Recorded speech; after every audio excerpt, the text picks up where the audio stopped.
बाबूजी, चाय लीजिए। आज अदरक के साथ थोड़ी तुलसी भी डाली है, आपकी खांसी में आराम मिलेगा। जीती रहो बिटिया। घर में 2 बेटियां हैं, पर तूने अकेले ही इस घर को मंदिर बना रखा है। तेरी माँ की याद कभी नहीं आने दी तूने। बाबूजी, माँ कहकर गई थी कि घर की बड़ी बेटी माँ का ही रूप होती है। मैं बस अपना धर्म निभा रही हूँ।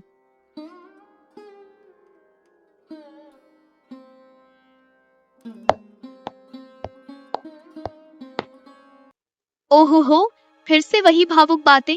बाबूजी, आप भी ना हर वक्त बस रारा दीदी का गुणगान करते रहते हैं। दीदी ने किया ही क्या है? सुबह उठकर झाड़ू पोछा और रसोई। इसमें कौन सी बड़ी कला है? बेटा कविता, सेवा और त्याग भी एक कला है जो हर किसी को नहीं आती। तूने अभी तक अपनी पढ़ाई पूरी की है, अब थोड़ा घर के कामों में भी हाथ बटाया कर। बिल्कुल नहीं, ये सब पुराने जमाने की बातें हैं। मैं तो शहर के बड़े कॉलेज से पढ़कर आई हूँ। मेरे हाथ फाइलें पकड़ाने के लिए बने हैं, ये काली कराही मांजने के लिए नहीं। और वैसे भी मैं जल्द ही इस छोटे से गांव और इस पुराने घर से निकल जाऊंगी। दोपहर का समय है। घर में थोड़ी हलचल है क्योंकि आज 2 अलग-अलग परिवारों से रिश्ते आने वाले हैं। सुनो बेटियों, आज 2 मेहमान आ रहे हैं। एक सोहन है जो पड़ोस के कस्बे में सरकारी स्कूल में मास्टर है, बहुत ही सुलझा हुआ और ईमानदार लड़का है।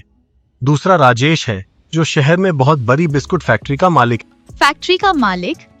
वाह, मतलब उसके पास बड़ी गाड़ी होगी, बड़ा बंगला होगा और बहुत सारे नौकर चाकर।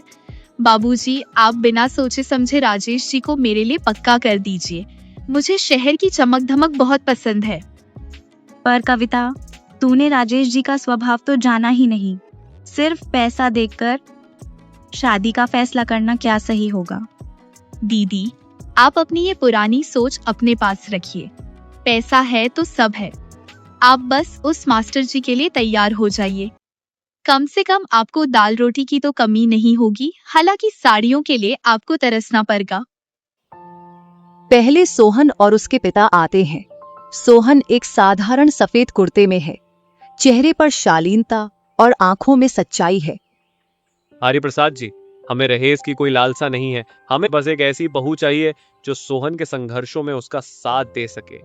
सोहन का सपना है कि वह अपने स्कूल को इस इलाके का सबसे बेहतरीन स्कूल बनाए। रारा जी, मेरा जीवन बहुत साधारण है। मैं अपना ज्यादातर समय बच्चों को पढ़ाने और समाज सेवा में देता हूँ। क्या आप एक शिक्षक की साधारण पत्नी बनकर खुश रह पाएंगी? सोहन जी, मुझे महलों की चाहत नहीं है। मुझे एक ऐसा साथी चाहिए जो दूसरों का सम्मान करना जानता हो। शिक्षा से बड़ा कोई दान नहीं और आपका काम बहुत महान है। मेहमानों के जाने के बाद कविता रारा के कमरे में आती है और उसका मजाक उड़ाना शुरू करती है। दीदी, मुबारक हो, मास्टर जी की पत्नी बनने वाली हैं आप। अब पूरी जिंदगी ब्लैक बोर्ड की चौक और फटी हुई किताबों के बीच गुजरेगी। मैंने देखा था सोहन जी के पास तो ठीक से चमड़े के जूते भी नहीं थे। कविता, सोहन जी के पैरों के जूते पुराने हो सकते हैं, पर उनके विचार बहुत ऊंचे हैं। उन्होंने मुझसे मेरी इच्छा पूछी, मेरी पढ़ाई के बारे में पूछा। राजेश जी ने तो एक बार भी तुझे नहीं देखा, वे तो बस अपनी माँ के पीछे बैठे रहे। उसे देखने की जरूरत नहीं है दीदी, उसका बैंक बैलेंस बोलता है। मैं शहर जाऊंगी, ब्यूटी पार्लर जाऊंगी और हर रोज नई फिल्में देखूंगी। और आप बस गांव की चौपाल पर बैठकर औरतों के साथ गप्पे मारेंगी। वक्त बहुत बड़ी चीज है कविता। घमंड हमेशा इंसान को गिरा देता है। मैं दुआ करूंगी कि तुझे तेरी खुशियां मिले, पर याद रखना कि इंसान की पहचान उसके चरित्र से होती है, उसकी तिजोरी से नहीं। अचानक कविता को याद आता है जब उसे लड़के वाले देखने आते हैं। हमारे यहाँ पैसों की कोई कमी नहीं है। हमें बस एक सुंदर बहू चाहिए जो पार्टियों में राजेश के साथ खड़दारी का होकर अच्छी लगे। हमारे खानदान की ऊंची नाक है, बस उसे बचा कर रखना होगा। यही तो मुझे चाहिए था, रानी जैसी जिंदगी। शादी के 2 दिन बाद का समय है। हरिप्रसाद जी घर के बाहर बड़ी बेसब्री से इंतजार कर रहे हैं। आ गए मेरे बच्चे। रारा, कविता, आओ बेटा। कैसी हो मेरी बच्चियों? राजेश बेटा, सोहन बेटा, आप लोगों को कोई तकलीफ तो नहीं हुई? तकलीफ की बात मत कीजिए बाबूजी। आपके गांव की रड़कों, सड़कों पर इतने गड्ढे हैं कि मेरी गाड़ी के सस्पेंशन खराब हो गए। शहर में तो हम मखमल जैसी सड़कों पर चलते हैं। सही कह रहे हैं राजेश जी। बाबूजी, वहाँ तो घर में कदम कदम पर कालीन बिछा है, यहाँ तो पैर रखते ही धूल उड़ रही है। रारा दीदी, आप कैसे आ गई उस खटारा साइकिल पर? धूप में तो आपका रंग ही उतर गया होगा। कोई बात नहीं कविता, खुली हवा में साइकिल की सवारी का अपना ही आनंद है। और सोहन जी ने मुझे धूप से बचाने के लिए पूरा रास्ता छाता पक डी रखा था। बाबूजी, रारा ने घर को 2 ही दिन में संभाल लिया। माँ जी तो इसकी सादगी और इसके हाथ के स्वाद की कायल हो गई हैं। प्रसाद जी ने दोनों दामादों के लिए खाना लगवाया है। राजेश बेटा, ये गांव की ताजा सब्जियों का साग है, खाइए। बाबूजी, हम शहर में ऑर्गेनिक और विदेशी सब्जियां खाते हैं। ये मसाले और तेल वाला खाना मेरे पेट के लिए सही नहीं है। कविता, तुमने पानी की बोतल निकाली? मैं यहाँ का नल का पानी नहीं पी सकता। ये लीजिए। बाबूजी, शहर के बंगले में तो हमारे पास नौकरों की फौज है, यहाँ तो दीदी को फिर से वही चूल्हा चौका करना पड़ रहा है। रारा दीदी, मैंने तो राजेश जी से कह दिया है कि मुझे रसोई के पास भी नहीं जाना। आखिर मेरे हाथ कोमल रहने चाहिए ना। कविता, सेवा करने से हाथ कोमल या कठोर नहीं होते, मन कोमल होता है। सासू, माँ की सेवा करना और अपनों के लिए खाना बनाना मुझे बोझ नहीं लगता। दीदी, ये सब कहने की बातें हैं। जब उम्र गुजरेगी और आप बूढ़ी होने लगेंगी, तब आपको समझ आएगा कि नौकरों का सुख क्या होता है। राजेश जी ने तो मुझे अगली फिल्म के लिए शहर के सबसे महंगे थिएटर की टिकटें भी बुक कर दी हैं। बाबूजी के साथ एकांत में बात। राजेश और सोहन बाहर बैठे हैं, तब दोनों बहनें बाबूजी के पास आती हैं। बेटा कविता, राजेश का व्यवहार थोड़ा उखरा उखरा सा है, क्या सब ठीक है? बाबूजी, वो बड़े लोग हैं, उनका अंदाज ऐसा ही होता है। पैसे वालों के पास वक्त नहीं होता ना, इसलिए वो थोड़े सख्त दिखते हैं। पर मेरी फिक्र मत कीजिए, मैं तो रानी बनकर राज कर रही। और रारा, तू खुश है ना? बाबूजी, सोहन जी के पास दौलत भले ही कम हो, पर वो मेरा सम्मान बहुत करते हैं। उन्होंने मुझसे कहा है कि अगर मैं आगे पढ़ना चाहती हूँ तो वो मेरी पूरी मदद करेंगे। मुझे और क्या चाहिए? पढ़ाई? दीदी, अब पढ़ लिख कर क्या करना है? अब तो बस रोटियां ही बेलनी है। मेरी तरह ऐश करना सीखिए। शाम को वापस जाते समय। चलती हूँ बाबूजी, अगली बार आऊंगी तो शायद अपनी खुद की नई कार लेकर आऊं। दीदी, आप भी अपनी साइकिल की चेन चेक करवा लीजिएगा, कहीं रास्ते में रुला ना दे। पर हम साथ हैं तो मंजिल खूबसूरत ही होगी। तू अपना ख्याल रखना। चलिए कविता, बहुत वक्त जाया हो गया, शहर में एक पार्टी भी अटेंड करनी है। शाम का समय है। सोहन और राधा अपनी पगफेरे की रस्म पूरी करके मायके से वापस लौटे हैं। आ गए मेरे बच्चों। रारा बहू, तेरे बिना घर बिल्कुल सोना लग रहा था। 2 ही दिन हुई है तेरी शादी को, पर लगता है जैसे तू इस घर की रौनक बन गई है। माँ जी, माँ बाबूजी की याद तो आ रही थी, पर अब यह घर भी तो मेरा ही है। वहाँ भी मन आप ही के पास लगा था। हाँ, भी बस यही पूछ रही थी कि माँ जी ने दवा ली या नहीं, उन्होंने खाना खाया या नहीं। मुझे तो लगता है ये मुझसे ज्यादा आपकी फिक्र करती है। रात का समय है। सोहन और राधा अपने कमरे में हैं। सोहन अलमारी से एक सुंदर सा पैकेट निकालता है और राधा की ओर बढ़ाता है। राधा, जब हम मायके से आ रहे थे तब मैंने कस्बे की उस बड़ी दुकान पर रुककर तुम्हारे लिए कुछ लिया था। ये मेरी तरफ से तुम्हारे लिए एक छोटा सा तोहफा है। तोहफा? सोहन जी, इसकी क्या जरूरत थी? अभी तो शादी में इतने खर्चे हुए। खर्चों की फिक्र मत करो, तुम्हारी सादगी अनमोल है, पर मेरी इच्छा थी कि मैं तुम्हें अपनी पसंद का कुछ पहनाऊं। इसे खोलकर तो देखो। धीरे से पैकेट खोलती है। अंदर एक बहुत ही गहरा लाल ब्लड रेड रंग का सूट है। ये लाल रंग तुम पर बहुत खिलेगा। जब मैंने इसे दुकान पे देखा तो मुझे तुरंत तुम्हारा चेहरा याद आ गया। क्या तुम इसे अभी पहनकर दिखा सकती हो? अभी? इतनी रात को? हाँ, बस मेरे लिए। मैं देखना चाहता हूँ कि मेरी पसंद तुम पर कैसी लगती है। राधा अंदर जाती है और थोड़ी देर बाद वह लाल सूट पहनकर बाहर आती है। सोहन उसे देखता ही रह जाता है। राधा, तुम सच में किसी परी से कम नहीं लग रही हो। मैंने सोचा था कि ये सूट तुम पर अच्छा लगेगा, और तुमने तो इसे पहनकर इस कपड़े की शोभा बढ़ा दी है। ये लाल रंग तुम्हारी आंखों की चमक को और गहरा कर रहा है। आप बहुत ज्यादा तारीफ कर रहे हैं। मुझे तो डर लग रहा है कि कहीं मुझे ही नजर न लग जाए। सच कह रहा हूँ राधा, तुम्हारी ये सादगी और अब ये लाल रंग, आज मुझे अपनी किस्मत पर नाज हो रहा है कि तुम मेरी पत्नी हो। तुम इस घर की लक्ष्मी हो। अगली सुबह राधा वही लाल सूट पहनकर रसोई में काम करने जाती है। उसकी सास उसे इस रूप में देखकर निहाल हो जाती है। अरे वाह रारा बहू, आज तो तू चांद का टुकड़ा लग रही है। सोहन की पसंद माननी पड़ेगी, ये रंग तुझ पर बहुत फब रहा है।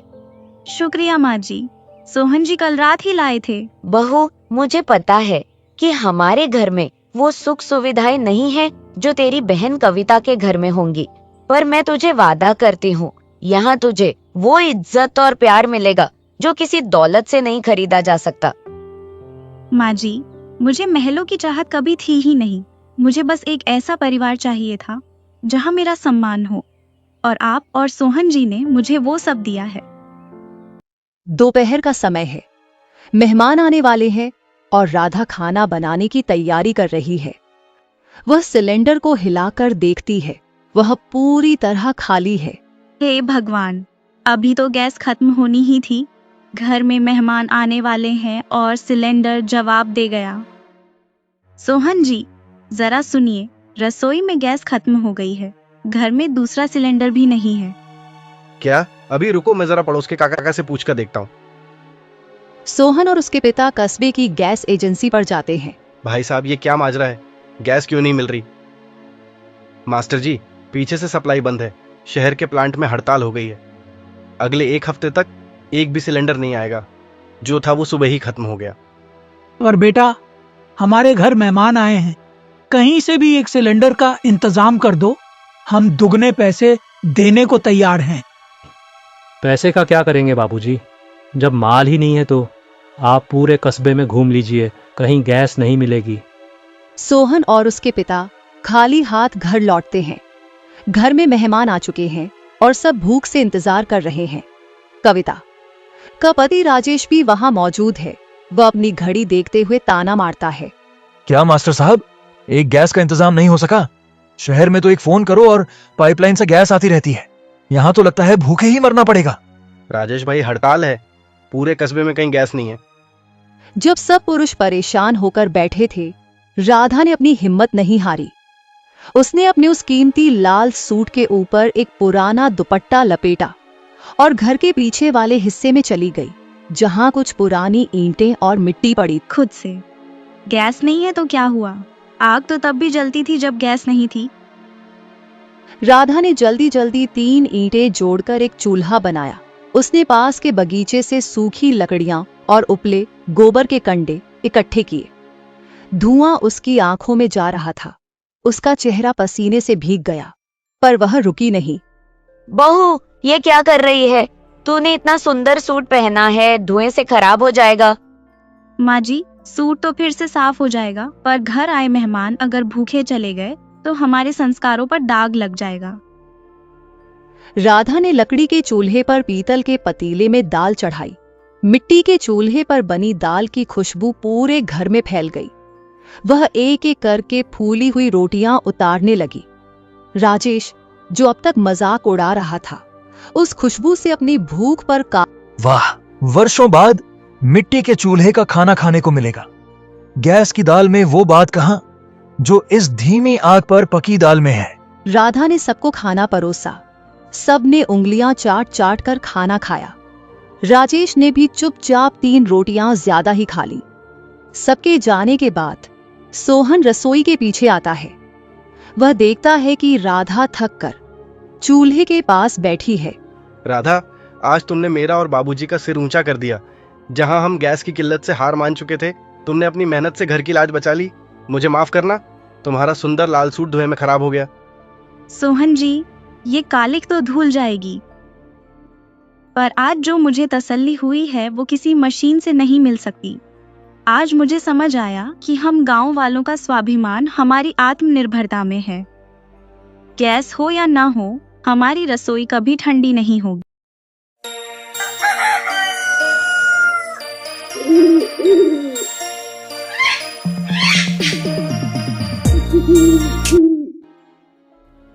उनकी शादी को 10 साल बीत चुके थे, लेकिन घर की दीवारों ने अभी तक किसी नन्हे बच्चे की किलकारी नहीं सुनी थी। गांव के कुएं पर जब पार्वती पानी भरने जाती तो उसे अक्सर तानों की तीखी धूप सहनी पड़ती। वहां की कुछ औरतें, जैसे बिमला और सावित्री, जिनके अपने 4-4 बच्चे थे, पार्वती को देखते ही अपनी बातें बदल लेती या फिर ऐसे कटाक्ष करती जो सीधे कलेजे में जाकर चुभते। देख सावित्री, वो आ गई बांझ का ठप्पा लेकर। 10 साल हो गए, घर में दिया जलाने वाला कोई नहीं आया। पता नहीं कौन से जन्म के पाप धो रही है। सच कहती है बिमला, जिस घर में पालना नहीं झूलता वहां की हवा भी भारी हो जाती है। केदार बेचारा कितना नेक आदमी है, पर इसके भाग्य में तो जैसे पत्थर लिखा है।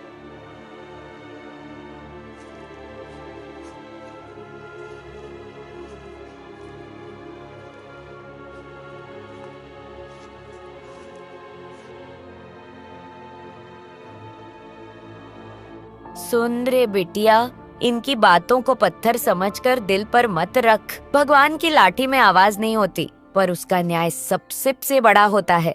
क्या पता तेरे लिए उसने कुछ ऐसा सोचा हो जो इन सबके सोच से परे हो। अगले दिन सुबह केदार अपनी कुल्हाड़ी लेकर जंगल की ओर निकल पड़ा। उस दिन मौसम थोड़ा अजीब था। आकाश में काले बादल उमड़ रहे थे। वह एक सूखे पेड़ को काटने की तैयारी कर रहा था कि तभी उसे एक अजीब सी आवाज सुनाई दी।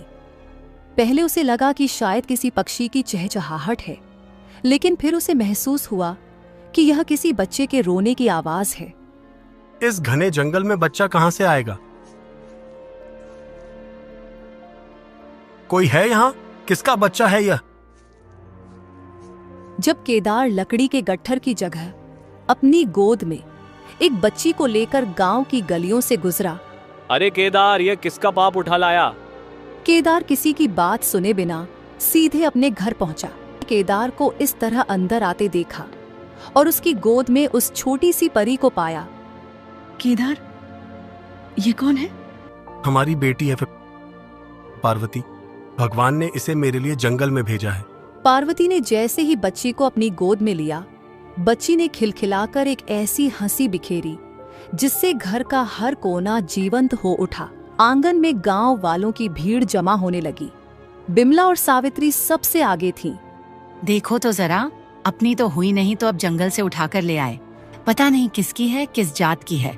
केदार, तूने तो अपने धर्म को भी खतरे में डाल दिया। हाँ भाई, कल को इसके असली माँ बाप आ गए तो क्या करोगे? और अगर यह कोई अपशकुन हुई तो? जंगल से आई है, क्या पता कोई माया हो। शर्म करो तुम लोग, इस बच्ची को देखो। क्या तुम्हें इसमें अपशकुन दिखता है? मुझे तो इसमें साक्षात देवी का रूप दिख रहा है। जो कोख सूनी थी उसे भरने के लिए अगर ऊपर वाले ने ये रास्ता चुना है तो तुम सवाल उठाने वाले कौन होते हो? घबराना मत बेटी, यह तेरा नसीब है। इसे प्रेम से पाल, दुनिया तो बोलेगी ही। आज से यह हमारी जान है। जो इसे स्वीकार करेगा वही हमारा अपना है, जो नहीं करेगा उसकी हमें परवाह नहीं। एक सुबह केदार की तबीयत कुछ खराब थी। उसे तेज बुखार था और वह खाट से उठने की स्थिति में नहीं था। घर में सूखी लकड़ियां खत्म हो चुकी थीं।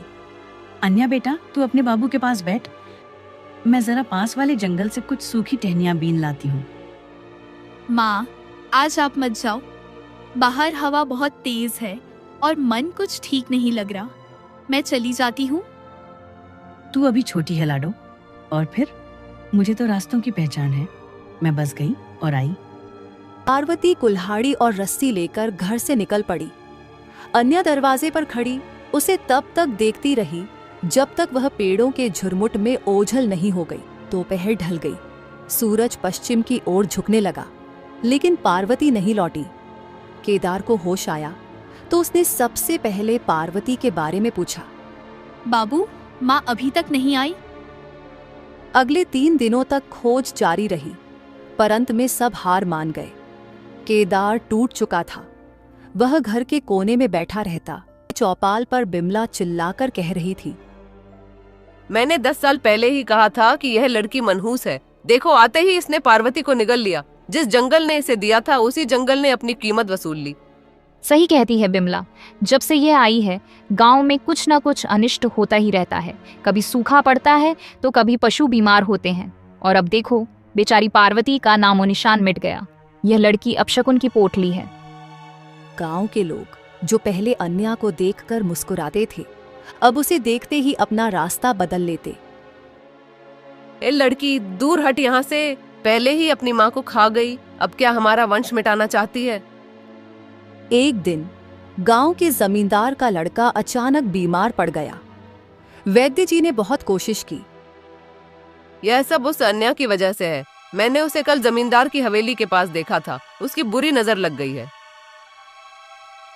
भीड़ इकट्ठा होकर केदार के घर पहुंच गई। लोगों के हाथों में डंडे थे। केदार, अपशकुनी बेटी को यहाँ से बाहर निकाल। इसने हमारे गांव की शांति भंग कर दी है। चले जाओ यहाँ से। मेरी बेटी ने किसी का क्या बिगाड़ा है? वह तो खुद अपनी माँ के लिए तरस रही है। रात का सन्नाटा था। अन्या जंगल की पगडंडी पर अकेले चल रही थी। तभी पीछे से तो इसे देखो, आधी रात को यह डायन जंगल की ओर भाग रही है। जरूर अपनी असली माँ उस जंगली बला से मिलने जा रही है। अन्या, रुक जा। तू कहाँ जा रही है? पहले ही पार्वती को निगल गई, अब क्या पूरे गांव पर आफत लाएगी? आकी, मैंने आपका क्या बिगाड़ा है? मेरी माँ मुझे बुला रही है। मुझे महसूस हो रहा है कि वह जीवित है। जीवित? उसे गए 10 दिन हो गए। उसे तो अब तक सियारों ने नोच खाया होगा। तू अपशकुन है अन्या। जब से तू आई, केदार की कमर टूट गई, पार्वती गायब हो गई। तू वापस उस गुफा में क्यों नहीं चली जाती जहाँ से आई थी? अगर मैं अपशकुन हूँ तो आप मेरे पीछे क्यों आए हैं? मुझे जाने दीजिए। अगर जंगल ने मुझे दिया है तो जंगल ही मेरा फैसला करेगा। कराह रहा है। सावित्री वहां उसे सांत्वना देने नहीं बल्कि डराने आई है। सावित्री, मेरी बच्ची कहाँ है? अन्या, अन्या। भूल जा उसे केदार। वह लड्डकी नहीं, कोई छलावा थी। देख, तेरी पत्नी को खा गई। और चुप हो जा सावित्री। वह मेरी बेटी है। पार्वती ने उसे अपने लहू से ज्यादा प्रेम दिया है। मेरी अन्या अपशकुन नहीं, मेरा गौरव है। गौरव? जिस दिन वह वापस आएगी, गांव वाले उसे पत्थर मार मार कर निकाल देंगे। अन्या गहरे जंगल में पहुंच चुकी है। वहां उसे एक धुंधली आकृति दिखाई देती है। माँ, क्या आप यहाँ हैं? माँ, जवाब दो।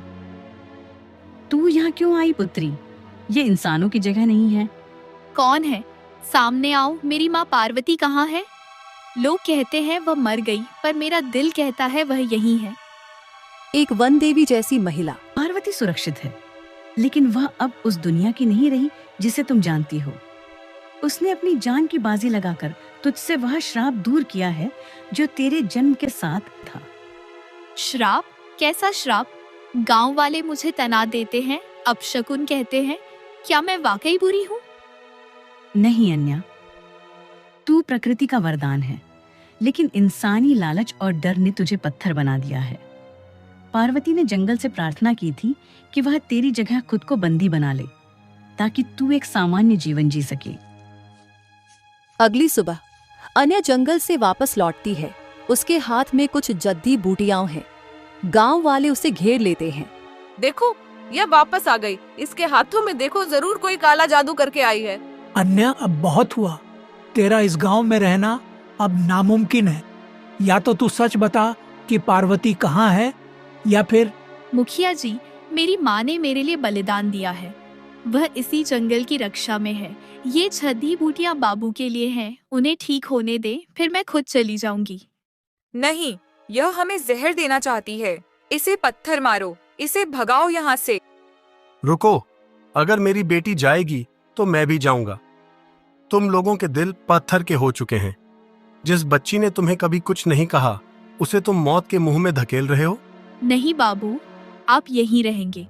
मैं जाऊंगी, अन्या अपनी छोटी सी पोटली लेकर गांव की सीमा की ओर बढ़ती है। बेटी, मुझे माफ कर देना, मैं बुरी हूँ, इन लोगों को रोक नहीं पाई।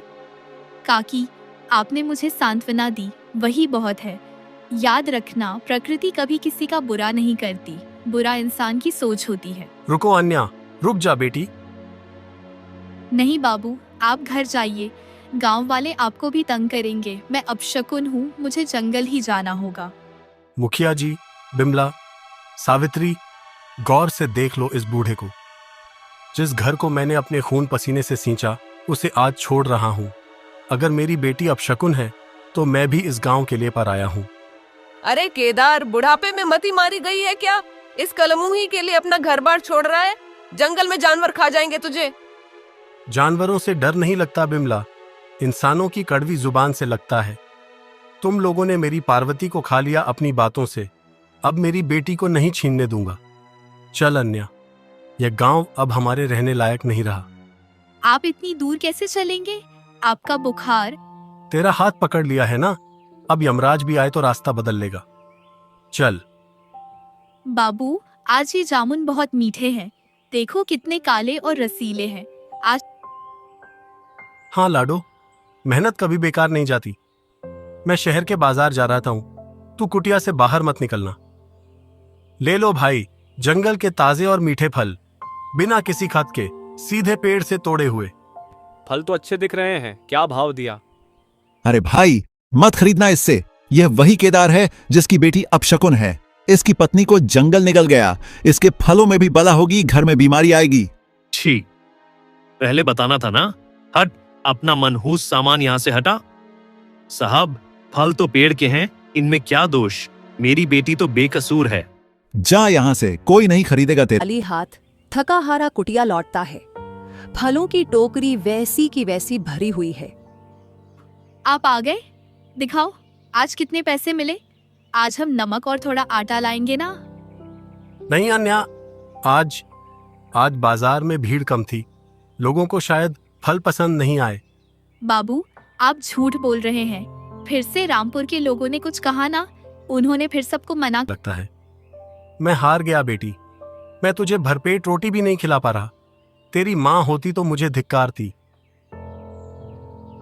धीरज रखिए बाबू, मेरी माँ कहती थी कि रात जितनी काली होती है, सवेरा उतना ही चमकीला होता है। कल मैं आपके साथ चलूंगी। अमृत जैसे फल ले लो, जंगल की मिठास ले लो, जो खाए वो सेहत पाए, खुशियों की सौगात ले लो। एक रईस सेठ अपनी गाड़ी से उतरते हैं। अरे छोटी बच्ची, बड़ी मीठी आवाज है तुम्हारी, ये फल कहाँ से लाए हो? साहब, ये उस जंगल के फल हैं जहाँ शांति रहती है। मेरे बाबू ने इन्हें बड़े जतन से तोड़ा है, एक बार चक्कर देखिए। बेटा, ये सारी टोकरी कितने की है? साहब, सब ले लेंगे आप? हाँ, मेरे घर में आज पूजा है, मुझे ऐसे ही शुद्ध फलों की जरूरत थी। पैसे मिलने के बाद केदार अन्या को लेकर एक कपड़े की दुकान। भाई साहब, वो सामने जो नीला सूट है वो दिखाओ। नहीं बाबू, ये बहुत महंगा होगा, हमें आटा और तेल लेना है। चुप कर पगली, 10 साल से तुझे फटे कपड़ों में देख रहा हूँ। आज तेरी मेहनत रंग लाई है, आज तेरी जीत हुई है। अन्या ने वह नया नीला सूट पहना है, वह किसी राजकुमारी से कम नहीं लग रही। अन्या, आज तो बिल्कुल अपनी माँ जैसी लग रही है। पार्वती देख रही होगी तो बहुत खुश होगी। बाबू, ये सूट सिर्फ कपड़ा नहीं है, ये मेरे लिए आपका विश्वास है। अब मुझे कोई फर्क नहीं पड़ता कि गांव वाले क्या कहते हैं। मैं अपशकुन नहीं, आपकी बेटी हूँ। तभी अचानक बाहर से किसी के कराहने की आवाज आती है। कोई मदद के लिए पुकार रहा है। बाबू, बाहर देखो, कोई मुसीबत में है। अगले भाग में रात का समय, झोपड़ी के अंदर एक दिया जल रहा है जो तेज हवा से बुझने की कगार पर है। माधव खिड़की के पल्ले जोड़ने की कोशिश। अनाया, देखो ये बारिश रुकने का नाम नहीं ले रही। ऐसा लगता है जैसे आसमान फट गया हो। इतनी भयानक गरज मैंने अपनी पूरी उम्र में नहीं सुनी। पिताजी, यह सिर्फ बारिश नहीं है, जंगल रो रहा है। पेड़ों की सरसराहट सुनिए। जैसे वो हमें किसी आने वाले बड़े खतरे से आगाह कर रहे हों। ऐसी बातें मत कर बेटी, तू हमेशा इन पेड़ पौधों की भाषा की बात करती है। मुझे डर लगता है, बस यह रात गुजर जाए, फिर देखेंगे। तभी दरवाजे पर जोर जोर से कोई हाथ मारता है। माधव काका, दरवाजा खोलिए, मेरी मदद कीजिए, वरना मैं मारा जाऊंगा। इतनी रात को इस वीराने में कौन हो सकता है? अनाया, तू पीछे हट।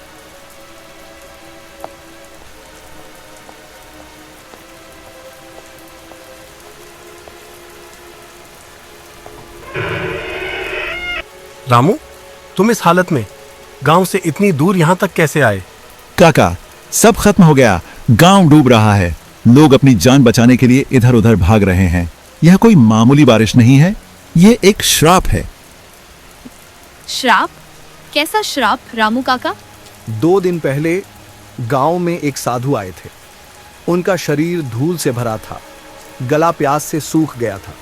वो गांव की सबसे अमीर और घमंडी औरत माया देवी की हवेली के बाहर रुके। उन्होंने सिर्फ 1 लोटा पानी मांगा था। फिर क्या हुआ?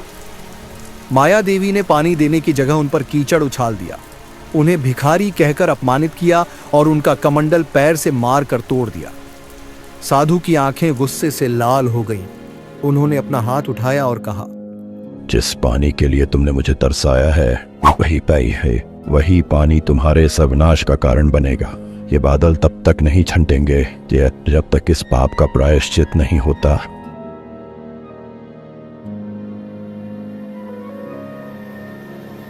हे भगवान, इसका मतलब यह तबाही तभी रुकेगी जब गांव डूब जाएगा।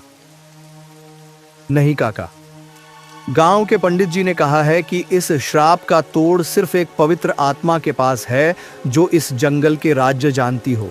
उन्होंने मुझे यहाँ भेजा है अनाया को लेने। कभी नहीं, मैं अपनी बेटी को इस खौफनाक तूफान में मौत के मुंह में नहीं भेजूंगा। पिताजी, अगर मेरी वजह से हजारों बेगुनाहों की जान बच सकती है तो मुझे जाना ही होगा। अचानक चुप हो जाता है और दरवाजे की तरफ देखने लगता है। शश, सुनिए। बाहर बारिश की आवाज अचानक बदल जाती है। एक भारी कदमों की आहट सुनाई देती है।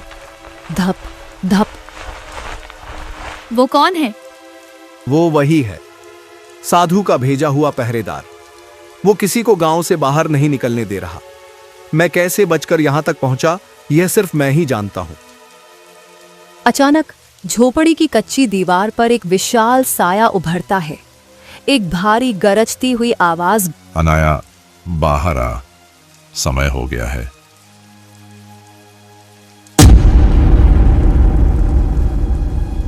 नहीं, तू कहीं नहीं जाएगी।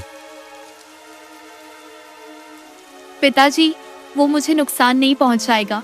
उसे पता है कि मैं कौन हूँ और मेरा सिम किस लिए हुआ है। अनाया दरवाजे की तरफ बढ़ती है। जैसे ही वो दरवाजा खोलती है, बिजली कड़कती है और सामने एक लंबा काला साया खड़ा दिखता है, जिसकी आंखें अंधेरे में जलते हुए अंगारों की तरह चमक रही हैं। भगवान बचाए, इसकी आंखें! यह तो इंसान नहीं है। तुम मुझे कहाँ ले जाना चाहते हो? वहां जहां से यह श्राप शुरू हुआ। माया देवी की हवेली के नीचे एक पुराना राज दबा है। वही राज तुम्हें बचाएगा या सब कुछ मिटा देगा। अनाया पीछे मुड़कर नहीं देखती और उस खौफनाक साये के पीछे घने जंगल और बारिश में गायब हो जाती है। माधव पीछे चिल्लाता रह जाता है। जंगल का गहरा रास्ता। अनाया और साया तेज बारिश में चल रहे हैं। तुम कौन हो और मुझे उस हवेली में क्यों ले जा रहे हो? मेरा उन साधु से क्या संबंध है? समय आने पर सब जान जाओगी, अरण्य पुत्री।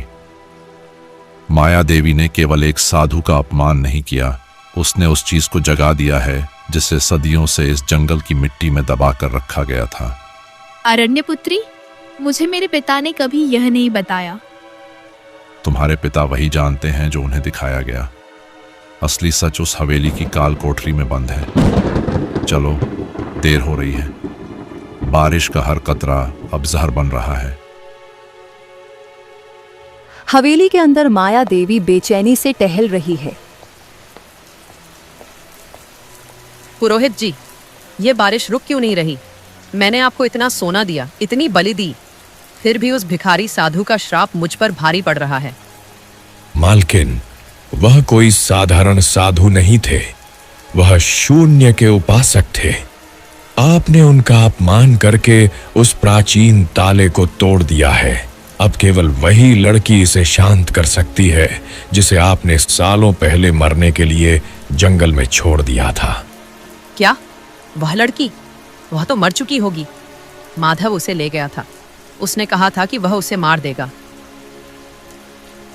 नहीं मालकिन, वह जिंदा है और वह आ रही है अपना अधिकार मांगने। हवेली का मुख्य द्वार अचानक एक जोरदार धमाका होता है और लकड़ी का विशाल दरवाजा अपने आप खुल जाता है। बाहर बिजली कड़कती है और अनाया उस साये के साथ खड़ी नजर आती है। तुम यहाँ कैसे आई? और ये शैतान तुम्हारे साथ क्या कर रहा है? माया देवी, मैं यहाँ अपनी जान बचाने नहीं बल्कि इस गांव को तुम्हारे पापों से बचाने आई हूँ। वह साधु कौन थे और तुमने उनके साथ क्या किया? वह साधु? वह तो बस एक बहाना था। असली लड़ाई तो उस पारस पत्थर की है जो इस हवेली की नींव में दबा है। मैंने सोचा था कि साधु को भगा दूंगी तो राज सुरक्षित रहेगा, पर उसने तो पूरी प्रकृति को ही मेरे खिलाफ कर दी। झूठ! तुमने पत्थर के लिए अपनी ही कोख का सौदा किया था। अनाया तुम्हारी दुश्मन नहीं, तुम्हारी अपनी संतान है जिसे तुमने सत्ता के लालच में कुर्बान करना चाहा था। यह सुनते ही अनाया के पैरों तले जमीन खिसक गई। हवेली की दीवारें कांपने लगीं और जमीन से काला धुआं निकलने लगा। क्या? मैं आपकी बेटी हूँ और आपने मुझे मारने की कोशिश की? मालकिन, भागिए, जमीन फट रही है, वह पत्थर जाग गया है।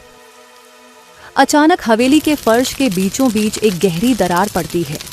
उसमें से तेज लाल रोशनी निकलती है जो सीधे आसमान की ओर जाती है।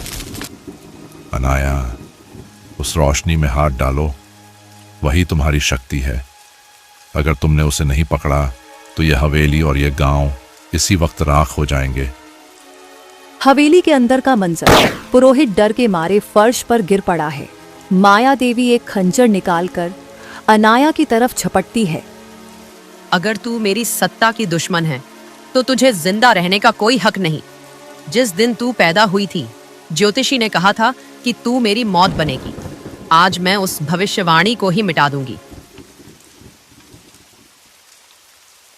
माँ, मैंने आपको कभी माँ नहीं कहा, पर आज आपकी ममता की जगह आपका पाप देख रही हूँ। यह रोशनी मुझे बुला रही है। यह मुझसे प्रतिशोध नहीं, न्याय मांग रही है। जैसे ही माया देवी खंजर मारती है, रुक जा माया, इस कन्या का रक्त गिरते ही यह धरती फट जाएगी। अनाया, उस लाल रोशनी, पारस छुओ, वही तुम्हारी आत्मा का हिस्सा है। उसके बाल हवा में लहराने लगते हैं और उसकी आंखों का रंग सुनहरा हो जाता है। मुझे याद आ रहा है, वह साधु कोई और नहीं, मेरे दादाजी थे जिन्हें आपने जहर देकर इस हवेली से निकाला था। उन्होंने मरते वक्त इस पत्थर को श्राप दिया था कि जब तक उनकी वंशज मैं इसे नहीं छुएगी, यह धरती चैन से नहीं। अनर्थ हो गया, पत्थर जाग गया है, अब कोई नहीं बचेगा। वह पत्थर मेरा है, सिर्फ मेरा। माया देवी उस लाल रोशनी की तरफ कूदती है, पर जैसे ही वह उसे छूने की कोशिश करती है, रोशनी एक बिजली के झटके की तरह उसे पीछे फेंक देती है। वह हवेली की दीवार से जा टकराती है। हवेली का दरवाजा खुलता है और माधव अंदर भागता हुआ आता है। अनाया, रुक जाओ, यह शक्ति तुम्हें भस्म कर देगी। पिताजी, आपने मुझे बचाया था, आपने मुझे पाला, आप ही मेरे असली पिता हैं। लेकिन आज इस श्राप को खत्म करना होगा। बेटी, तुम ठीक तो हो? सब शांत हो गया पिताजी, श्राप मिट गया। माया देवी? वे देखते हैं कि माया देवी पत्थर की मूर्ति बन चुकी है। उसके चेहरे पर अभी भी वही लालच और खौफ जमा हुआ है। अरण्यपुत्री, तुमने अपना कर्तव्य निभाया। अब यह जंगल और यह गांव सुरक्षित है, पर याद रखना, लालच की बारिश फिर कभी भी हो सकती है, हमेशा तैयार रहना। अनाया और माधव धीरे धीरे जंगल के उसी रास्ते से वापस आ रहे हैं जहां उनकी पुरानी झोपड़ी थी। बेटी, सब कुछ खत्म हो गया, माया देवी का पाप भी और वो भयानक तूफान भी। चलो अपनी उसी पुरानी झोपड़ी में चलते हैं। भले ही वो टूटी है, पर सुकून वहीं मिलेगा। पिताजी, मुझे कुछ अलग सा महसूस हो रहा है। जंगल की हवाएं कुछ कह रही हैं। जैसे ही वे उस जगह पहुंचते हैं जहां उनकी झोपड़ी थी, दोनों की आंखें फटी की फटी रह जाती हैं। वहां अब कोई पुरानी झोपड़ी नहीं, बल्कि एक चमकता हुआ सफेद संगमरमर का महल खड़ा था। महल के चारों ओर रंग बिरंगे फूलों का बगीचा था और झरने बह रहे थे। यह क्या चमत्कार है? अनाया, हमारी झोपड़ी कहाँ गई? यह महल यहाँ कैसे आया? पिताजी, यह उस पारस हृदय और साधु बाबा के आशीर्वाद का फल है। प्रकृति ने हमारे सालों के दुखों का कर्ज उतारा है। यह अब हमारा घर है। इतना सुंदर मैंने कभी सपने में भी नहीं सोचा था कि एक दिन हम ऐसे घर में रहेंगे। यह तो किसी स्वर्ग से कम नहीं है। आवाज सुनाई देती है।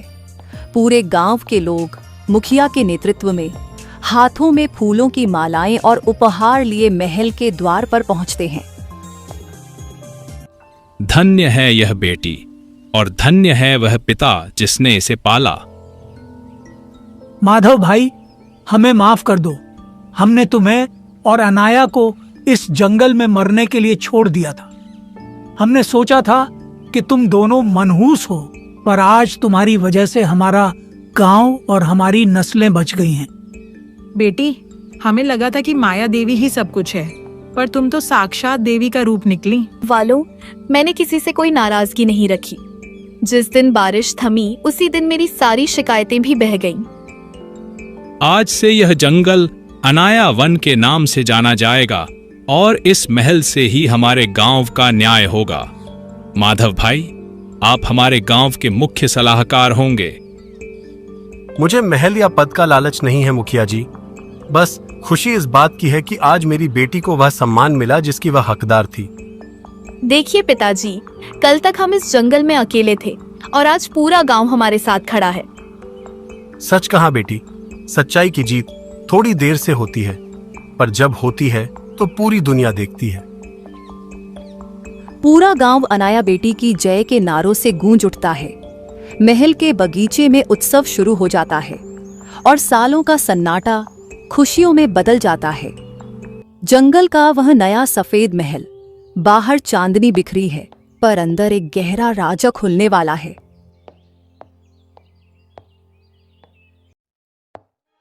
पिताजी, आज सब कुछ मिल गया। यह महल, गांव वालों का सम्मान और यह शांति। पर क्या आपको किसी की कमी महसूस नहीं होती? किसकी बात कर रही है बेटी? मेरी माँ सुगंधा, जो आज से कई साल पहले इसी जंगल से अचानक गायब हो गई थी। किसी को नहीं पता चला कि वो कहाँ गई, जैसे उन्हें हवा निकल गई हो। अनाया, वो जख्म मत कुरेद। मैंने बरसों उन्हें ढूंढा, रोया, पर जंगल ने उन्हें कभी वापस नहीं किया। सब कहते थे कि उन्हें किसी जंगली जानवर ने मार दिया या वो रास्ता भटक गईं। मेरे लिए तो वो उसी दिन मर गई थी। नहीं पिताजी, वो मरी नहीं थी। उन्हें गायब किया गया था क्योंकि वो इस जंगल के पारस हृदय की रक्षा कर रही थी और अब वक्त आ गया है कि वो वापस आए। यह तू क्या कह रही है? क्या तू पागल हो गई है? इतने सालों बाद। दक्ष, प्रकट हो और जो सच है उसे सामने लाओ।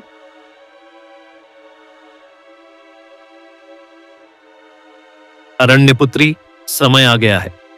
सुगंधा देवी की साधना पूरी हुई। जंगल का एक गुप्त हिस्सा, जहां एक बहुत पुराना बरगद का पेड़ है। उस पेड़ की जड़ों के बीच एक पत्थर का द्वार अपने आप खुलता है। माधव, सुगंधा गायब नहीं हुई थी। उसे इसी गुफा में योग निद्रा में जाना पड़ा था ताकि माया देवी और उस तांत्रिक की नजर इस दिव्य शक्ति पर न पड़े। उसने अपनी ममता का त्याग किया ताकि अनाया और तुम सुरक्षित रहो। सुगंधा है। माधव उसे देखकर सुध बुध खो बैठते हैं। सुगंधा, क्या ये सचमुच तुम हो? मैंने तुम्हें कहां कहां नहीं ढूंढा। मुझे माफ कर दो माधव, अगर मैं उस दिन गायब न होती तो ये लोग अनाया को मार देते। दक्ष ने मुझे यहाँ सुरक्षित रखा और मेरी शक्तियों को जगाया। माँ, अब हम कभी अलग नहीं होंगे। दक्ष, तुम्हारा धन्यवाद। तुमने मेरी माँ की रक्षा की और मुझे सही रास्ता दिखाया। तुम्हारे बिना यह मिलन नामुमकिन था। मेरा कार्य समाप्त हुआ। अब यह परिवार पूर्ण है और यह जंगल सुरक्षित। सुगंधा और अनाया, अब आप दोनों ही इस अरण्य की शक्ति हो। माया जो बाहर खड़ी सब सुन रही थी, अपने मुंह पर हाथ रख लेती है। उसकी आंखें लालच से भर जाती हैं। योग निद्रा, गुफा की शक्ति और यह महल, इसका मतलब उस गुफा में कुछ ऐसा है जो इस मामूली झोपड़ी को महल बना सकता है। पहाड़ी के पास वह गुफा। माया हाँपते हुए पहुंचती है। वह गुफा के मुंह को देखती है जो अब बंद हो चुका है, पर उसके अंदर से एक धीमी रोशनी आ रही है। वह क्या है?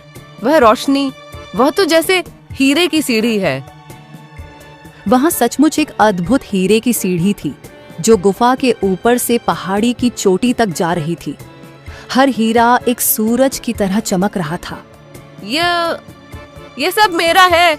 माधव, सुगंधा, अनाया, कोई भी इस हीरे की सीढ़ी को नहीं छू पाएगा। मैं सबसे अमीर बनूंगी। माया जैसे ही उस हीरे की सीढ़ी के सबसे नीचे वाले हीरे को छूने की कोशिश करती है, एक बिजली का झटका लगता है। नहीं, ये क्या हो रहा है? मेरा हाथ ये पत्थर जैसा क्यों हो रहा है? पल भर में माया का पूरा शरीर पत्थर में बदल जाता है। उसकी आंखें अभी भी लालच से फटी हुई थीं, पर अब वह हमेशा के लिए एक बेजान पत्थर की मूर्ति बन चुकी थी। वो एक सिलेंडर के 4000 रुपए मांग रहे हैं। 1500 रुपए बचे हैं। अगर सिलेंडर लिया तो मकान मालिक का किराया नहीं दे पाऊंगा। आज जल्दी नाश्ता बना देती हूँ। बच्चों को स्कूल भी जाना है और तुम्हें ऑफिस भी। हाँ सीमा, आज ऑफिस में मीटिंग है, थोड़ा जल्दी निकलना पड़ेगा।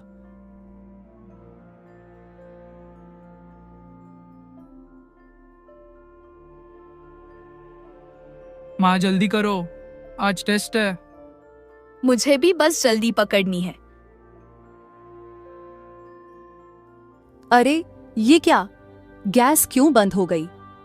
वो दोबारा कोशिश करती है पर कुछ नहीं होता।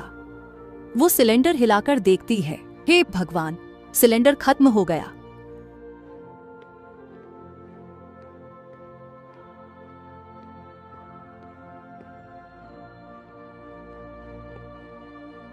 राजेश, गैस खत्म हो गया।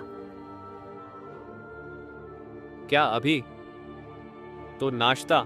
माँ, मुझे बहुत भूख लगी है। अब क्या करूं? चाय भी नहीं बनी।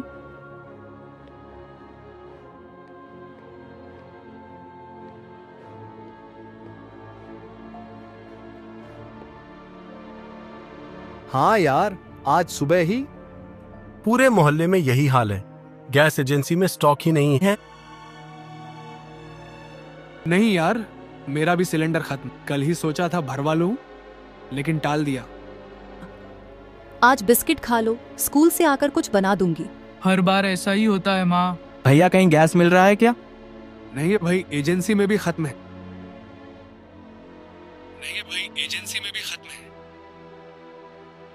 अब क्या करूं? चाय भी नहीं पी सकता। क्या हुआ? 2 दिन गैस नहीं मिलेगा। हाँ माँ, नहीं, बस अभी सोकर उठा था। नाश्ता? नहीं माँ, आज नाश्ता नहीं बन पाएगा। क्यों बेटा, तबीयत तो ठीक है ना? पैसे खत्म हो गए क्या? तबीयत ठीक है माँ, पर यहाँ गैस खत्म हो गई है। बाहर गली में निकला था तो पता चला कि कहीं स्टॉक ही नहीं है, और जो लोग चुपके से बेच रहे हैं वो एक सिलेंडर के 4000 रुपए मांग रहे हैं। 4000 रुपए? अरे बेटा, इतने में तो पूरे का राशन आ जाता है। ये क्या अंधेर कर दी है? वही तो समझ नहीं आ रहा माँ। मेरी जेब में कुल 1500 रुपए बचे हैं। अगर सिलेंडर लिया तो मकान मालिक का किराया नहीं दे पाऊंगा, और अगर किराया दिया तो खाऊंगा क्या? यहाँ सबके यही हाल है। बगल वाले अंकल भी सुबह से परेशान घूम रहे हैं। बेटा, तू बाहर से कुछ खा ले, आज भूखा मत रहना। बाहर भी रेट बढ़ा गए हैं माँ। जब गैस महंगी होती है तो ढाबे वाला भी रोटी के दाम बढ़ा देता है। बस मन कर रहा है कि सब छोड़ कर घर आ जाऊं। यहाँ की पढ़ाई अब बहुत महंगी लग रही है।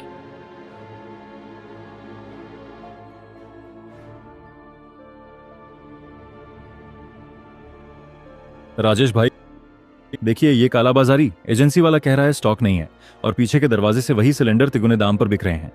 ये सिर्फ गैस की बात नहीं है रमेश जी, बच्चों की स्कूल फीस बेरज गई, बिजली का बिल आसमान छू रहा है और अब ये रसोई का हमला।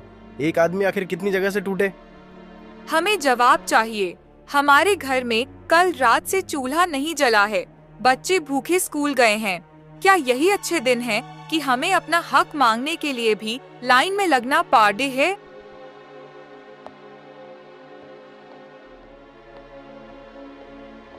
शोर मत मचाइए, ऊपर से सप्लाई बंद है, जैसे ही ट्रक आएगा सबको मिलेगा। मैनेजर साहब, ट्रक आएगा या वो पहले ही बिक चुका है? हमने देखा है रात के अंधेरे में गादियां कहाँ जा रही हैं। ये पुराना हीटर शायद चल जाए, पर बिजली का बिल, वो भी तो पिछले महीने 2000 आया था। माँ, कैंटीन में भी आज कुछ नहीं मिला। उन्होंने कहा गैस नहीं है तो समोसे नहीं बने। माँ, मुझे बहुत चक्कर आ रहे हैं। पानी पी पी कर पेट भर लिया।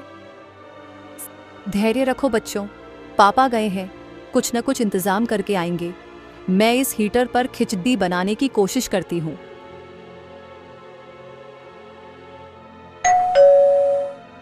कौन? राजेश बेटा, मुझे पता चला तुम अकेले यहाँ रहते हो। आज हमारे घर भी बड़ी मुश्किल से पीडीडी डोस की आंटी के घर, जहाँ चूल्हा जल रहा था, से थोड़ी रोटी सब्जी बनी है।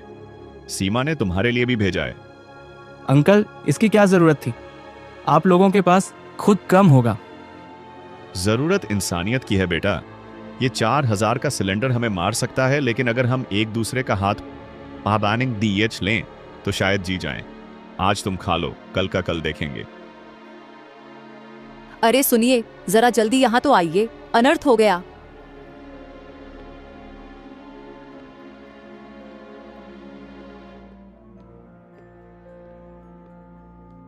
क्या हुआ विमला? इतनी सुबह सुबह क्यों गला फाड़ रही हो? सिलेंडर गायब है। क्या बकवास कर रही हो? कल ही तो भरवा कर लाया था, जंजीर से बंधा था वो तो। विमला, ये कोई मामूली चोर नहीं है। देखो, उसने अलमारी को हाथ नहीं लगाया, पास रखे पीतल के बर्तन नहीं छुए। उसे सिर्फ सिलेंडर चाहिए था। उमेर भाई, मेरा भी चला गया। रात को अहाते में रखा था, सुबह गायब। प्रधान जी, ये कोई हंसी मजाक नहीं है। कल रात मेरा भरा हुआ सिलेंडर गया।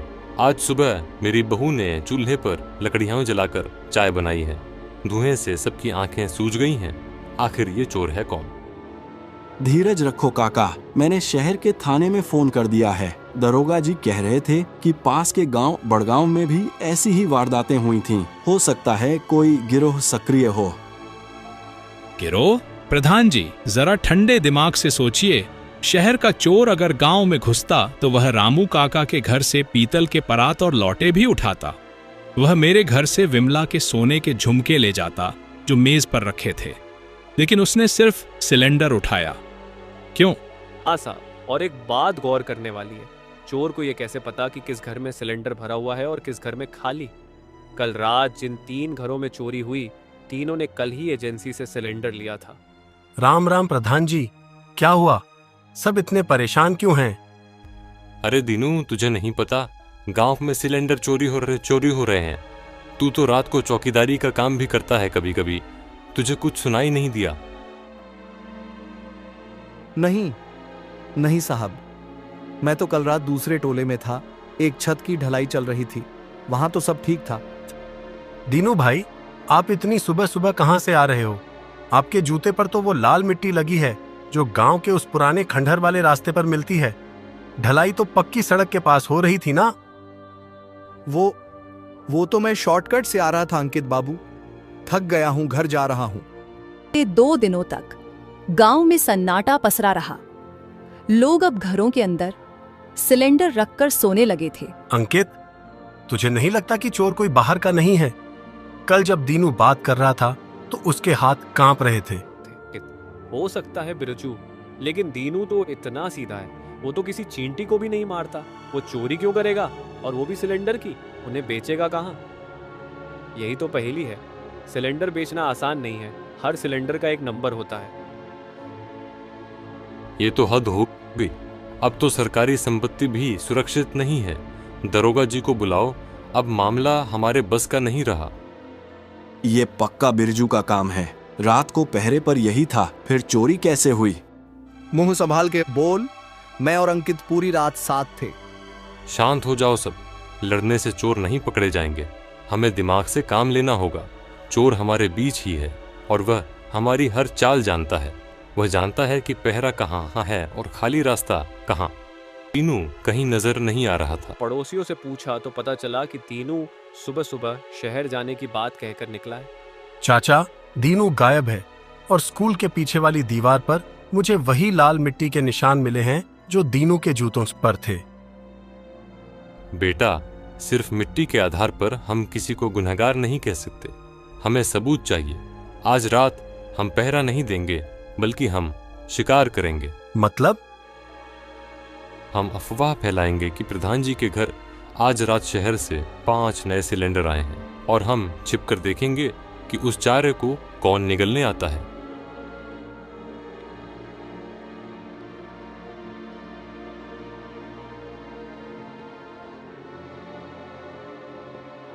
चाचा, ये तो अंदर चला गया। इसके पास हथियार भी हो सकता है। हम 3 हैं और वो अकेला। अंकित, तू पीछे के रास्ते पर जा। बिरजू, तू दाईं खिड़की संभाल। मैं सामने से घुसता हूँ। बाहर निकल, वरना ये लाठी तुझे सीधा सीधा अस्पताल पहुंचाएगी। ओ भाई, आप, हमें तो शक था पर यकीन नहीं था कि आप वाकई ऐसा गिर सकते हैं।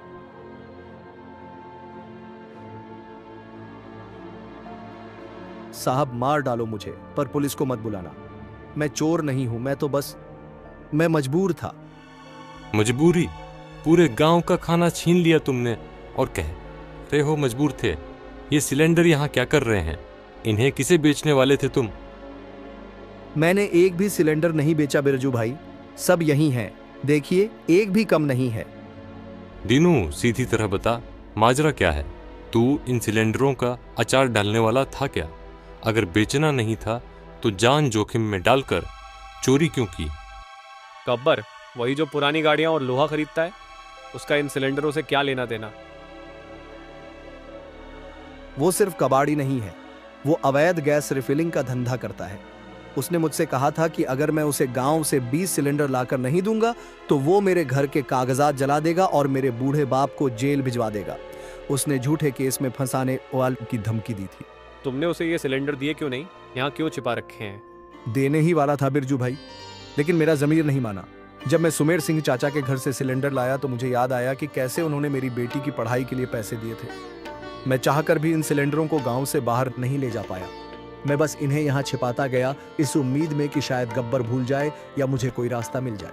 माया रेशमी लाल जोरे में सजी है और छाया अपनी सादी सूती साड़ी देख रही है। दीदी, आज के बाद हमारा आंगन पराया हो जाएगा। आप शहर की बड़ी कोठी में रहोगी, मुझे भूल तो नहीं जाओगी ना? पगली, कोई अपनी परछाई को भी भूलता है। तू बस अपना ख्याल रखना। सुना है, रघु जी का स्वभाव बहुत सीधा है, कहीं तू उन पर हुक्म न चलाने लगे।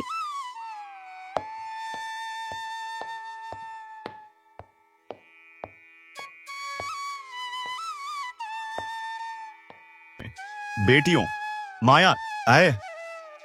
तू बड़े घर जा रही है, वहां बात बात पर अहंकार मत दिखाना। और छाया, बेटा, तुझे संघर्ष के रास्ते पर भेज रहा हूं, पर याद रखना, मेहनत की रोटी में जो मिठास है वो 56 भोग में नहीं।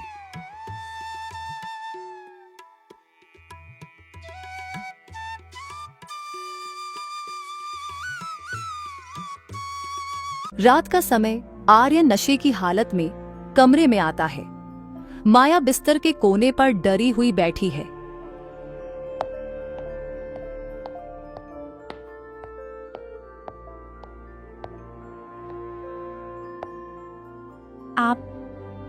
आप इतनी देर से आए? मैंने खाना लगा दिया था। खाना? यहाँ खानसामा है खाना लगाने के लिए। तुम बस इस कमरे की सजावट बनकर रहो। और सुनो, कल मेरी कंपनी की बड़ी पार्टी है। अच्छी साड़ी पहनना और चेहरे पर झूठी मुस्कान रखना। क्या सिर्फ दुनिया को दिखाने के लिए ही मैं आपकी पत्नी हूँ? क्या हमारे बीच कोई रिश्ता नहीं? रिश्ता बराबरी वालों में होता है माया। तुम एक छोटे से गांव की लड़की हो जिसे मेरी माँ ने अपनी पसंद से यहाँ बिठाया है। अपनी हैसियत मत भूलना।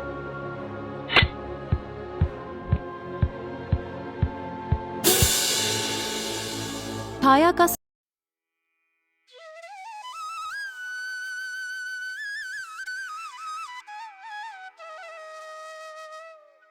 छाया, छोड़ दो इसे। आज फिर गीली लकड़ियां मिली हैं क्या? तुम्हारे हाथ काले पड़ गए हैं, आंखों से पानी आ रहा है। अरे नहीं जी, ये तो बस धुएं की वजह से है। आप बैठिए, बस 2 रोटियां और सेक लूं, फिर गरम गरम खाते हैं। साथ मुझे माफ कर दो छाया, पिताजी की दवाई में सारे पैसे निकल गए। मैं तुम्हें एक अच्छी साड़ी तक नहीं दिला पाया। छाया बदहवास हालत में माया की बड़ी कोठी के गेट पर खड़ी है। दरबान उसे रोकता है। ए लड़की, पीछे हट, साहब की गाड़ी आ रही है। भीख मांगनी है तो मंदिर के बाहर जा। भाई साहब, मैं भिखारी नहीं हूँ, मैं माया दीदी की बहन हूँ। उन्हें बुला दीजिए, मेरे ससुर जी अस्पताल में हैं, उन्हें पैसों की सख्त जरूरत है। तभी माया की सास राजमाता बालकनी पर आती है। कौन है ये बदतमीज लड़की? माया, देखो बाहर तुम्हारी कैसी रिश्तेदार खड़ी है। अगर किसी मेहमान ने देख लिया तो हमारी क्या इज्जत रह जाएगी। माँ जी, वो मेरी छोटी बहन है, उसे अंदर आने दीजिए।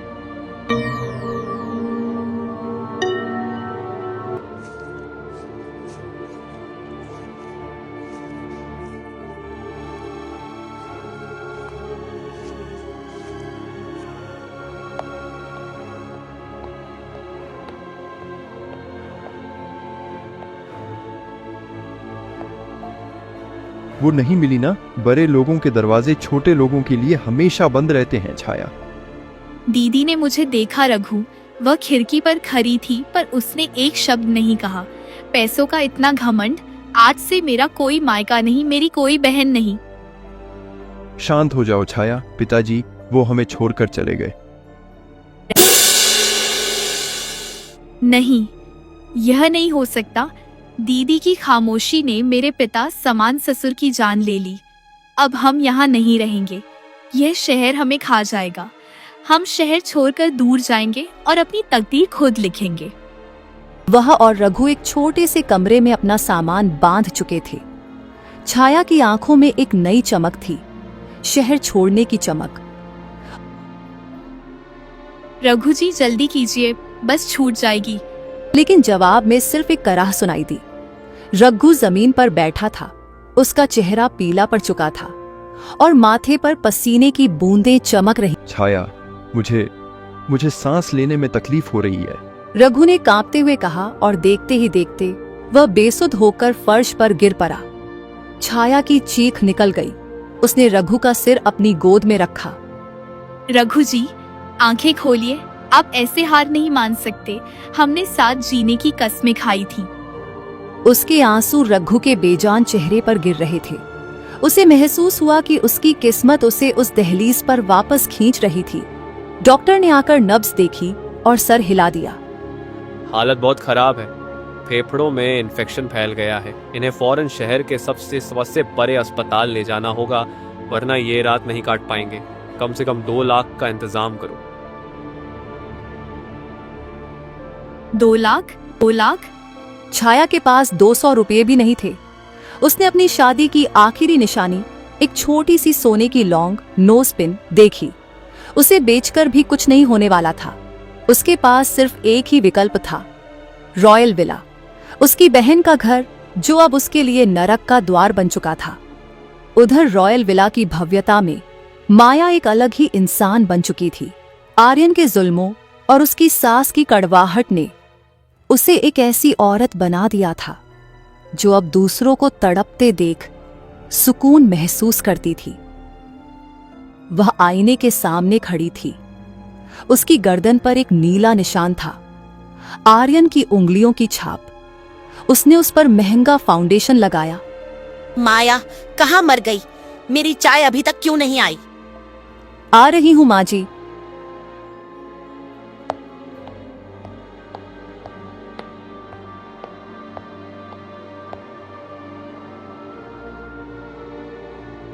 नौकरानी की तबीयत खराब थी इसलिए खुद बनानी पड़ी। नौकरानी की तबीयत? हमारे घर में कमजोरी की कोई जगह नहीं है। उसे निकाल बाहर करो और कोई नई ढूंढो। तभी गेट पर शोर मचा। दरबान छाया को धक्का दे रहा था। छाया पागलों की तरह चिल्ला रही थी। माया बालकनी पर आकर खड़ी हो गई। उसने देखा कि उसकी सगी बहन धूल में के दिल में एक पल के लिए टीस उठी, पर फिर उसे याद आया वह दिन जब छाया को मदद की जरूरत थी और माया ने उसे तड़पते छोड़ दिया था। जब मैं तड़प रही थी तब कोई नहीं आया, अब इसे भी तड़पना होगा। माया नीचे उतरी। उसके महंगे सैंडलों की खटखट आवाज। फिर आ गई अपनी फटी किस्मत लेकर मेरे महल की शोभा बिगाड़ने। दीदी, रघुजी मर रहे हैं। डॉक्टर ने 2 लाख मांगे हैं। मुझे पैसे दे दो, मैं तुम्हारी उम्र भर गुलामी करूंगी। मुझे कुत्ता बनाकर रख लो, पर उन्हें बचा लो।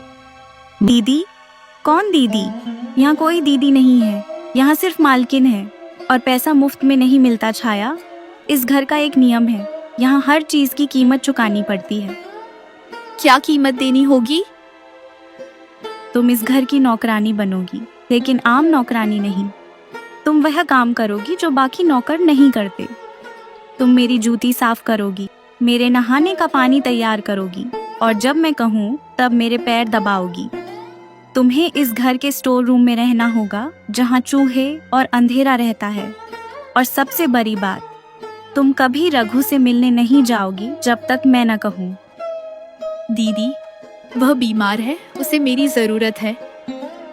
तो फिर पैसे भूल जाओ। मंजूर है, मुझे सब मंजूर है मालकिन, बस मेरे सुहाग को बचा लीजिए। रघु को अस्पताल में भर्ती करा दिया गया, पर छाया अब रॉयल विला की कैदी थी। सुबह के 4 बजे थे। कड़ाके की ठंड थी। छाया को ठंडे पानी से पूरा बरामदा धोने का हुक्म दिया गया। उसके हाथ नीले पर रहे थे, पर माया ऊपर बालकनी से गर्म कॉफी पीते हुए उसे देख रही थी। छाया, इधर आओ, माया ने आवाज दी। छाया भागती हुई ऊपर गई। जी मालकिन। मेरी सैंडल गंदी हो गई है, इसे अपने आंचल से साफ करो। छाया की आंखों में आंसू भर आए। वह आंचल जिसे उसने अपनी शादी में गर्व से ओढ़ा था, आज उससे वह अपनी बहन की धूल साफ कर रही थी। उसने झुककर सैंडल साफ की। बहुत अच्छे, अब रसोई में जाओ। आज आर्यन जी के दोस्त आ रहे हैं। तुम्हें अकेले 30 लोगों का खाना बनाना है।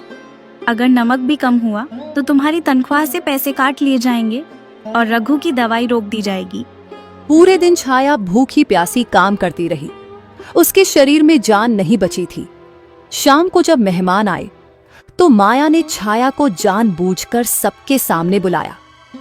देखो दोस्तों, यह हमारी नई खास नौकरानी है। यह गांव से आई है। इसे तमीज सिखाने में थोड़ा वक्त लगेगा। अनु में से एक ने छाया पर कटाक्ष किया। माया, इसका चेहरा तो आपसे मिलता है। माया, कचरा कभी कभी हीरो के पास परा रहता है। इसका मतलब यह नहीं कि वह भी हीरा बन गया। छाया स्टोर रूम के अंधेरे कोने में बैठी अपनी सिसकियां दबा रही थी। उसे रघु की याद आ रही थी। उसे नहीं पता था कि वह जिंदा भी है या नहीं। तभी दरवाजा खुला। माया हाथ में एक मोमबत्ती लिए अंदर आई। रो रही हो? रोने से पेट नहीं भरता। छाया, यहाँ रहना है तो अपनी भावनाओं का कत्ल करना सीख लो। दीदी, आपने ऐसा क्यों किया? हम एक ही माँ की कोख से जन्मे थे। क्या आपको जरा भी दया नहीं आती? दया? जब आर्यन मुझे बंद कमरे में पीटता है तब दया कहाँ होती है? जब माँ जी मुझे बांझ कहकर कोसती है तब दया कहाँ होती है? मैंने भी बहुत रोया था छाया, पर इस घर की दीवारों ने मेरे आंसू पी लिए। अब मेरे पास देने के लिए सिर्फ नफरत है।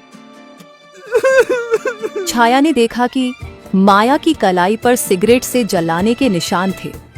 उसे समझ आया कि माया भी एक कैदी ही थी, बस उसके पिंजरे पर सोने की पॉलिश थी। पर दुख यह था कि माया अपनी पीड़ा का बदला दुनिया से लेना चाहती थी। अगले दिन आर्यन घर पर अकेला था। माया खरीदारी के लिए बाहर गई थी। छाया हॉल में झाड़ू लगा रही थी कि अचानक आर्यन पीछे से आया और उसका हाथ पकड़ लिया। छोड़िए साहब, ये आप क्या कर रहे हैं? अरे छाया, तुम बेकार में तड़प रही हो। माया तो पत्थर है, पर मैं तुम्हें रानी बनाकर रख सकता हूं।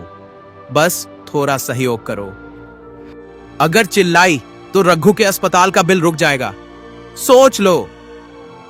छाया की रूह कांप गई। वो एक तरफ कुआं और दूसरी तरफ खाई। तभी माया अंदर दाखिल हुई। उसने सब कुछ देखा, पर वह शांत रही। आर्यन जी, इसे छोड़िए, अभी इसके काम पूरे नहीं हुए हैं। माया ने ऐसे कहा जैसे कुछ हुआ ही न हो। जब आर्यन चला गया तो छाया माया के पास गई।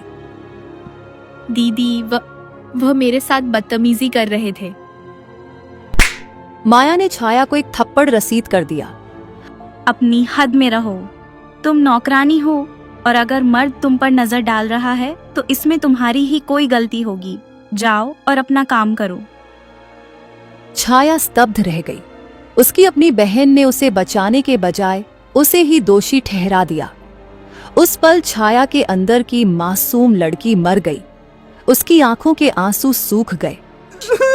उस रात छाया ने फैसला किया कि वह अब और जुल्म नहीं सहेगी। उसे समझ आ गया कि यहाँ जीवित रहने के लिए उसे भी भेड़िया बनना होगा। जब सब सो रहे थे, वह दबे पांव माया के कमरे की ओर गई। उसे पता था कि माया कुछ तो छुपा रही है।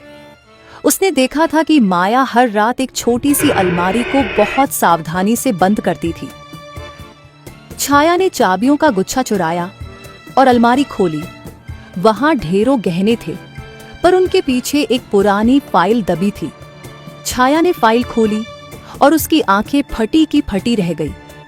वह फाइल माया की मेडिकल रिपोर्ट नहीं थी, बल्कि आर्यन की थी। आर्यन कभी पिता नहीं बन सकता था। माया ने सालों से यह इल्जाम अपने सर लिया था ताकि खानदान की इज्जत बची रहे, और बदले में वह आर्यन और उसकी मां को अपने इशारों पर नचा सके। तभी पीछे से किसी ने उसका कंधा पकड़ा। छाया पलटी तो सामने माया खड़ी थी। उसके हाथ में एक खंजर था और आंखों में पागलपन।